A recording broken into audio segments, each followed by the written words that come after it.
మొదటిసారి మన భారతదేశం రాబోతున్నారు, వచ్చే వారంలో వస్తున్నారు. అయితే వచ్చి మోడీతో కూడా కలిసే అవకాశాలు ఉన్నాయంటూనే ఇటు పక్క ట్రేడు, యూనియన్, సెక్యూరిటీ, బార్డర్స్ ఈ విషయాల మీద అనేక రకాలుగా మాట్లాడేటువంటి అవకాశాలు ఉన్నాయి ప్రధాని మోదీతో అనేటువంటిది ముఖ్యంగా వస్తుంది. కాకపోతే రాజకీయ పరంగా ఈ హసీనా ఉన్నారు కాబట్టి హసీనా వెంటనే కూడా తీసుకొస్తారనేటువంటి చర్చలు అయితే తెర ముందుకు వస్తున్నాయి. కానీ వాస్తవంగా ప్రధానంగా వస్తున్న అంశం ఏదైతే ట్రేడ్ సంబంధించిన వాటి సెక్యూరిటీ సంబంధించిన విషయాలు కానివ్వండి, ఇవన్నీ కూడా తెర ముందుకు మాత్రమే వస్తాయి. వీళ్ళిద్దరి మధ్యన ఇవే చర్చలు జరిగే అవకాశం ఉంది అనేది ప్రధానంగా చెప్తా ఉన్నారు. అలాంటి చర్చలు జరిగినప్పుడు ప్రస్తుతం ఉన్నటువంటి పరిస్థితుల్లో బంగ్లాదేశ్కి మన భారతదేశానికి ఉన్న పరిస్థితుల్లో ఎలా ఉండబోతుంది ఫ్యూచర్లో ఆర్థికంగా? ఎందుకంటే ఇప్పటికే ఆర్థికంగా కొట్టుమిట్టాడుతున్న బంగ్లాదేశ్ పక్క భారతదేశంతో మంచి సంబంధాలు నెరవేరుస్తుంది. భారతదేశానికి కొన్ని ఉపయోగాలు ఉన్నాయి బంగ్లాదేశ్ వల్ల. కాబట్టి ఓవరాల్గా ఈ మాటల వల్ల ఏదైతే బార్డరు, సెక్యూరిటీ వాటి కొన్ని సంబంధించిన అంశాల్లో ఎలాంటి మనకు లావాదేవీలు ఉండబోతున్నాయి అంటారు? యాక్చువల్గా ఏంటంటే మీరు అన్నట్టు బంగ్లాదేశ్ అనేది అసలు ఏర్పడడానికి 1971లో మేజర్ కారణమే భారతదేశం. ఇండియా వల్ల బంగ్లాదేశ్ విముక్తి లభించింది.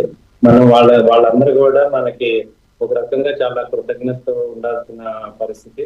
ఎందుకంటే మనం బంగ్లాదేశ్ అనే ఒక కంట్రీని గుర్తించాం 1971 నుంచి కూడా. వాళ్ళు కూడా మనతో అలాగే సత్సంబాలు ఉన్నాయి. లాస్ట్ 2 years బ్యాక్ వరకు కూడా అసలు బంగ్లాదేశ్ ఎప్పుడు కూడా మనకి పెద్దగా నెగిటివ్స్ లేవు. అయితే ఈ లాస్ట్ 2025లో ఈ బంగ్లాదేశ్ యొక్క ఇంటర్నల్ పాలిటిక్స్ వల్ల వాళ్ళ యొక్క ఈ ముస్లిం డామినేషన్స్, అలాగే షేక్ హసీనా పాలనలో ఉన్న నెగిటివిటీస్, వాళ్ళ జంజి, వీళ్ళందరి వల్ల ఏంటంటే అంతర్గతంగా వచ్చిన పొలిటికల్ ఎలక్షన్స్ లో ఆటోమేటిక్ గా ఈ రిలీజియన్స్ యొక్క డిఫరెన్స్ రావడం, దానివల్ల ఈ కాన్సిక్వెన్సెస్ అనేది జరగడం, ఒక కంట్రీ మొత్తం అగ్నిగోళం లాగా అయిపోవటం ఇలా జరిగిన దీనివల్ల తిరుగుబాటు వల్ల కొత్త డైమెన్షన్స్ వచ్చాయి. యాక్చువల్గా ఇప్పుడు బంగ్లాదేశ్ మొన్నటి దాకా ఏమంటున్నారంటే చైనా మనకి సపోర్ట్ ఉంది, చైనాతో మనం ఉండొచ్చు, అలాగే యుఎస్. యాక్చువల్ గా ఈ పొలిటిక్స్ అన్నిటికీ నేను పొలిటికల్ గా కన్నా కూడా ఎకనామిక్ గా ఉన్న బెనిఫిట్ మాట్లాడతాను.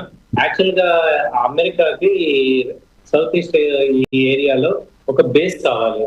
దానికోసం బంగ్లాదేశ్ ని వాడుకుంటే ఎలా ఉంటది అనే పాయింట్ లో వచ్చిన డిస్టర్బెన్స్ లాగా ఇది అనుకోవచ్చు ఎకనామిక్ పాయింట్ ఆఫ్ వ్యూలో.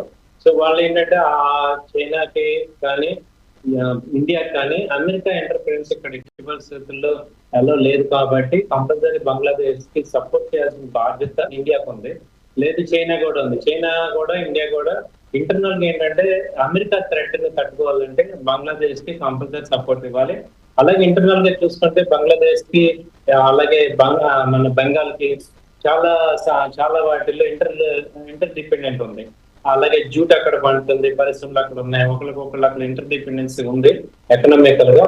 అలాగే ఇండియాకి కంపల్సరీ బంగ్లాదేశ్ సపోర్ట్ ఇవ్వాల్సిందే. అలాగే బంగ్లాదేశ్ ఇండియా సపోర్ట్ లేకుండా అది బతకలేదు ఒక రకంగా చెప్పాలంటే. ఇలాగే లాస్ట్ టైం మలేషియా వాళ్ళు కానీ, మలేషియా, ఇండోనేషియా వాళ్ళు కూడా ఇండియాకి అగెనెస్ట్ గా మాట్లాడిన కొన్ని గంటల్లోనే చాలా తేడా అబ్జర్వ్ చేశారు. కాబట్టి ఇప్పుడు ఇండియాని అగెనెస్ట్ గా మాట్లాడే పరిస్థితి, ఎందుకంటే India one of the super power అవుతుంది, టాప్ 5 కంట్రీస్ లో ఉంది. కాబట్టి ఇండియా మీద కంపల్సరీ బంగ్లాదేశ్ డిపెండెన్సీ ఉంది. అలాగే కరెన్సీ కూడా ఆల్మోస్ట్ సేమ్ గా మెయింటైన్ అవుతుంది. కాబట్టి ఆ బంగ్లాదేశ్ ప్రధాని ఎవరైనా కానీ ఎంత తిట్టుకున్నా ఇండియాకి రావాల్సిందే. అలాగే ఇండియా కూడా బంగ్లాదేశ్ ని ఓవర్లుక్ చేస్తే అక్కడ అమెరికా థ్రెట్ అయితే కనపడుతుంది. అటు శ్రీలంకకు కానీ, నేపాల్ కానీ ఈ కంట్రీస్ లో డామినెన్స్ కావాలి అంటే మాత్రం ఆల్రెడీ మనం అమెరికా కంపల్సరీ పాకిస్తాన్ తో బాగా టైప్ అయిపోయి అటు సైడ్ అంతా కూడా డామినేట్ చేసింది. ఇటు సైడ్ అవదాము శ్రీలంకలో బేస్ కానీ లేకపోతే బంగ్లాదేశ్ లో బేస్ కానీ చేద్దాం అనుకున్నారు. అదైతే జరగకూడదు అంటే మాత్రం మనం ఈ టైఅప్ ని లాంగ్ టర్మ్ రిలేషన్ పెట్టుకోవాలి. అలాగే సేనా ఎగ్జిబిషన్ ఇవన్నీ కూడా ఒక స్మూత్ ప్రాసెస్ లో డీల్ చేసుకోవాలి. అలాగే బంగ్లాదేశ్ కి ఒక రకమైన భరోసా కూడా ఇవ్వగలగాలి. ఎందుకంటే వాళ్ళ ఆకలి మీద ఉన్నారు. వాళ్ళు ఎవరు మనని చూసుకుంటే వాళ్ళ దగ్గరికి వెళ్ళే పరిస్థితి ఉంది. ఎందుకంటే అక్కడ పెట్రోల్ దొరకట్లేదు. ఎందుకంటే ఇప్పుడున్న సిచ్యువేషన్ లో నార్మల్ కంట్రీస్ తట్టుకోలేకపోతున్నాయి ఈ యొక్క పెట్రోల్ హైక్ కానీ అలాంటివి. చిన్న చిన్న కంట్రీస్ చాలా ఇబ్బందులు పడుతున్నాయి. సో ఇలాంటి పరిస్థితుల్లో బంగ్లాదేశ్ ని కనుక ఆదుకొని కొంత సహాయం చేసి వాళ్ళు నిలబడేటట్టు చేసి మళ్ళీ ఆ యొక్క confidence, main Bangladesh youth important. ఎవరైతే బంగ్లాదేశ్ యూత్ ఉన్నారో లేకపోతే వాళ్ళ ప్రజలకి ఇండియా ఒక బిగ్ బ్రదర్ అనే కాన్ఫిడెన్స్ కనుక క్రియేట్ చేయగలిగితే ఆటోమేటిక్ గా లాస్ట్ టైం ఏదైతే రిలేషన్స్ ఉన్నాయో అవన్నీ కంటిన్యూ అవుతాయి. ఆ ట్రేడ్ కానీ డామినెన్స్ కానీ, అంటే ఇద్దరు కొట్టుకొని వేరే వాళ్ళకి ఎంట్రన్స్ ఇవ్వడం అనేది గతంలో చాలా సార్లు జరిగాయి.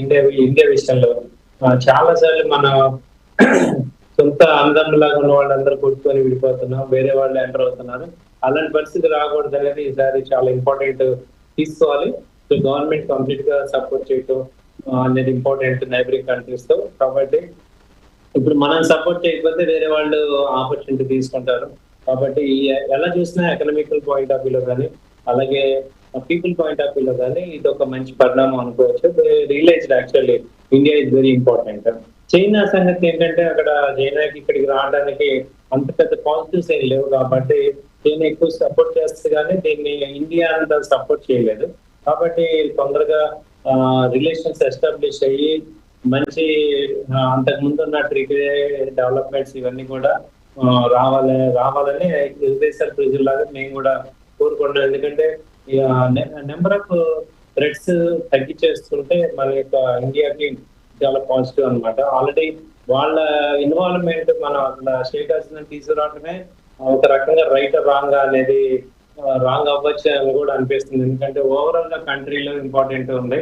సో అది మళ్ళీ తొందరగా దాన్ని స్టార్ట్అవుట్ చేసి బంగ్లాదేశ్ ప్రజలకి ఇండియా ఒక గుడ్ నైబరింగ్ కంట్రీ అని, అలాగే బంగ్లాదేశ్ లో ఉన్న ఎక్స్పోర్ట్స్ ఇంపోర్ట్స్ అన్ని కూడా ఎక్కువ ఇండియాకి వస్తుంటాయి. అక్కడ ఉన్న పాల ఉత్పత్తులు కానీ, వ్యవసాయ ఆధారితం కానీ, తర్వాత జూట్ కానీ చాలా ఎక్కువ ఇండియాకి ఎక్స్పోర్ట్ అవుతుంటాయి. అలాగే ఇండియా నుంచి ఆహార ధాన్యాలు కానీ ఇవన్నీ కూడా బంగ్లాదేశ్ కి ఎక్స్పోర్ట్ అవుతుంటాయి. సో ఆ ఇంటర్ డిపెండెన్సీ అనేది జరిగి నార్మల్ అవ్వాలని అనిపిస్తుంది. సో అలాంటి స్టెప్ ఆయన కూడా ఒక తెలివిగా ఒక మంచి స్టెప్ ఆయన బంగ్లాదేశ్ అధ్యక్షుడు చేస్తున్నారు. సో దాన్ని ఒక నేనైతే కొంచెం మనస్ఫూర్తిగా హ్యాపీనెస్ అనేది చేస్తున్నాను. సో ఇవన్నీ కూడా తొందరగా నార్మల్ గా అయితే బెటర్ అనిపిస్తుంది. ఎకనామికల్ గా కానీ, అలాగే ఏ రకంగా చూసినా బంగ్లాదేశ్, శ్రీలంక, ఈ నేపాల్ వీటితో కంపల్సరీ స్ట్రాంగ్ బాండింగ్ అనేది కావాలి ఇండియాకి. అలాగే ఇండియా ఉంది, ఎందుకంటే మనం 5th లార్జెస్ట్ కంట్రీ. పక్కన ఉన్న వాళ్ళకి కూడా కాన్ఫిడెన్స్ ఇవ్వకపోతే ఇంకా మనకి వాయిస్ ఎక్కడ వస్తుంది? మనం సపోర్ట్ చేసే కంట్రీస్ ఎక్కువ అవ్వాలి. అంతేగాని మనని ఎప్పుడు చూసినా ఫైటింగ్ కాంపిటీషన్ లో ఉండే కన్నా సదరన్ మనకి ఈస్ట్ ఏషియన్ కంట్రీస్ అన్ని కూడా, ఈ ఏషియా కంట్రీస్ అన్ని కూడా మనకి సపోర్ట్ రావాలి. అలా మన ఫారెన్ పాలసీ డెవలప్ చేసుకోవాలనేది నా పాయింట్. సో అది జరగాలనే కోరుకుంటున్నాను. రైట్ రామ్మోహన్ రావు గారు, వాస్తవంగా హసీనాని మనం ఆశ్రయం కలిగించినందువల్లనే బంగ్లాదేశ్తో వైరం వచ్చిందా?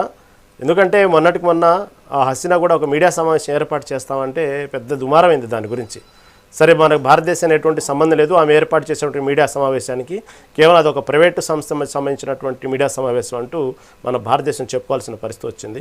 ఎందుకంటే ఒక్కసారిగా గగోలు పెట్టారు బంగ్లాదేశ్లో ఉన్నటువంటి వాళ్ళందరూ, భారతదేశానికి వ్యతిరేకంగా కూడా మాట్లాడారు. ఎందుకు? వాస్తవంగా హసీనా వల్ల ఇంకా దూరం పెరుగుతుందా? ఏంది అసలు దానికి సంబంధించిన విషయం ఏంటి?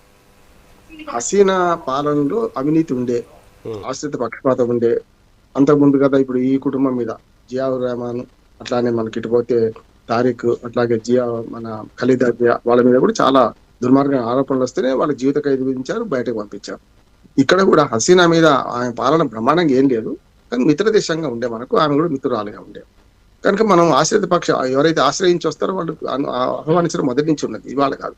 దలైలామా ఉన్నారు. నేను 2-3 సార్లు దలైలామా కలిశాను ఢిల్లీలో. దలైలామా చైనా నుంచి వచ్చి ఉండ్రు, టిబెట్ నుంచి. టిబెట్ వాళ్ళు ఆక్రమించుకున్న